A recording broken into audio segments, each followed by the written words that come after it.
Hello, Dr. Hall. This is my exam 2 rework. Um, I've chosen to rework problem 3, part B for 6 points, and problem 4, part C for 15 points to add up to 21 out of the 25 allowed rework points.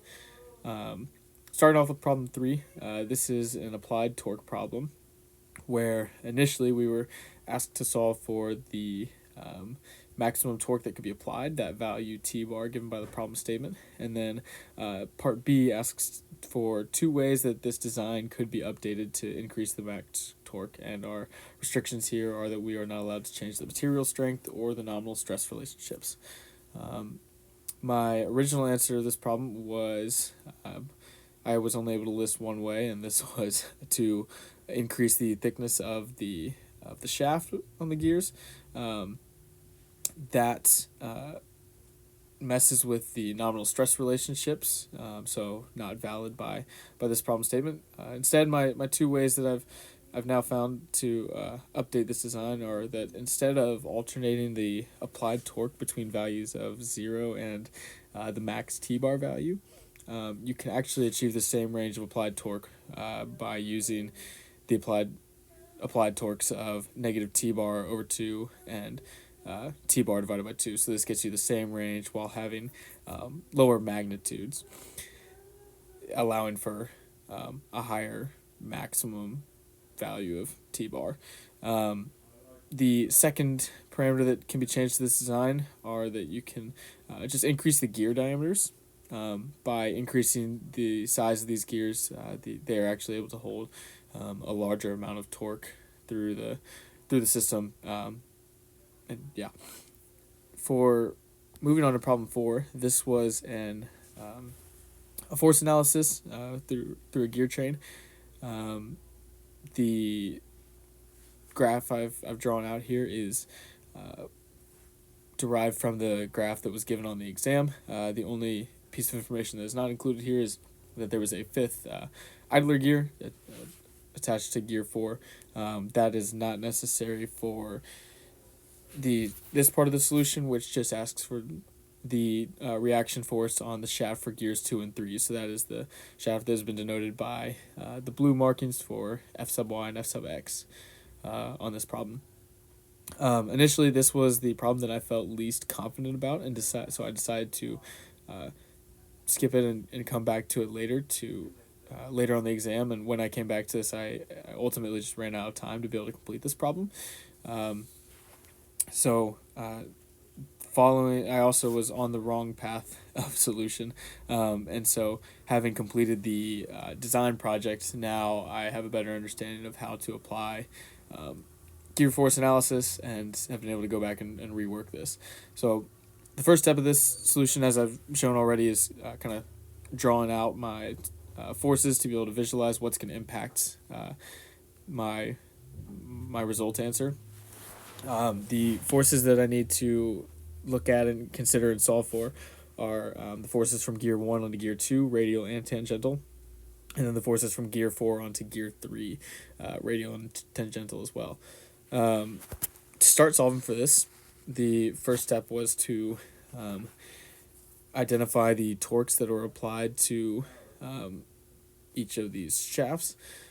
So shaft 1 is where the input torque is applied, so from there we can calculate what the torque is on shaft 2. This is the same shaft as gear 3, so torque from 3 is equal to torque of 2, and given that relationship, we can solve for the torque that was applied to the shaft for gear 4. These values are going to be used to later solve for the reaction forces.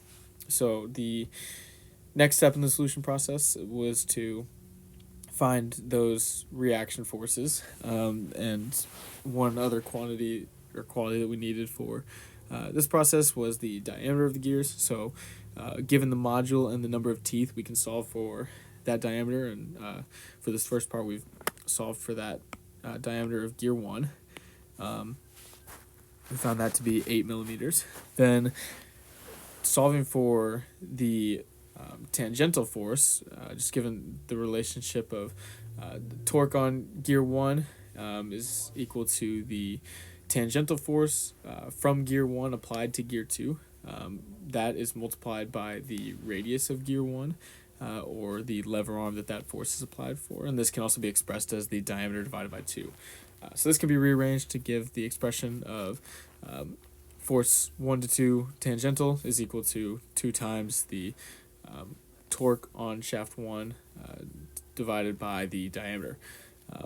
This gives us the value for F1 to 2 tangential, and when from that we can use the expression to get F1 to 2 radial.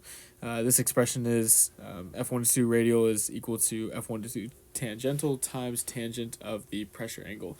Given the pressure angle of 20, we can solve for the force from 1 to 2 radial, and we have both of the reactionary forces from gear 1 onto gear 2. Following a similar process for gear 4 to gear 3, we first solve for the diameter using the same equation as previously mentioned. And same thing for the tangential and radial forces. We first solve for the tangential given the expression that we defined just for gears 1 and gear 2. F of 4 to 3 tangential is equal to 2 times the torque applied to shaft 4, which we solved for earlier, divided by the diameter of gear 4.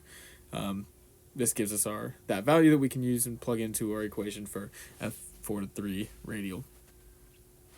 Given all 4 of these radial and tangential forces, we can then refer back to our initial drawing to do the statics force analysis, and that gives us the equations.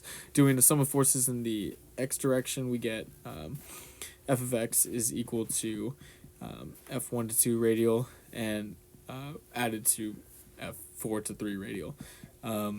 Again, referring back to that initial graph, we get F1 to 2 radials in the positive x direction as defined by this coordinates that I've applied to this problem.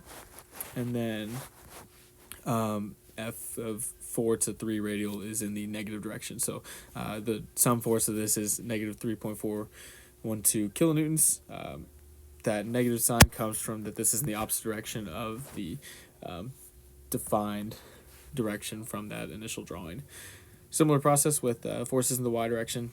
You can take the F1 to 2 in the tangential direction and F4 to 3 in the tangential direction. Both of these are in the negative y direction, and that gives us a resultant force of negative 21.875 kilonewtons. From here, you can find the total reactionary force just using the sum of square of these two forces to get a end result force of 22.139 kilonewtons, and that is given. That can be shown as that vector right there. That is our sum of F, the end resultant force applied through the shaft from gears 2 to 3. Thanks.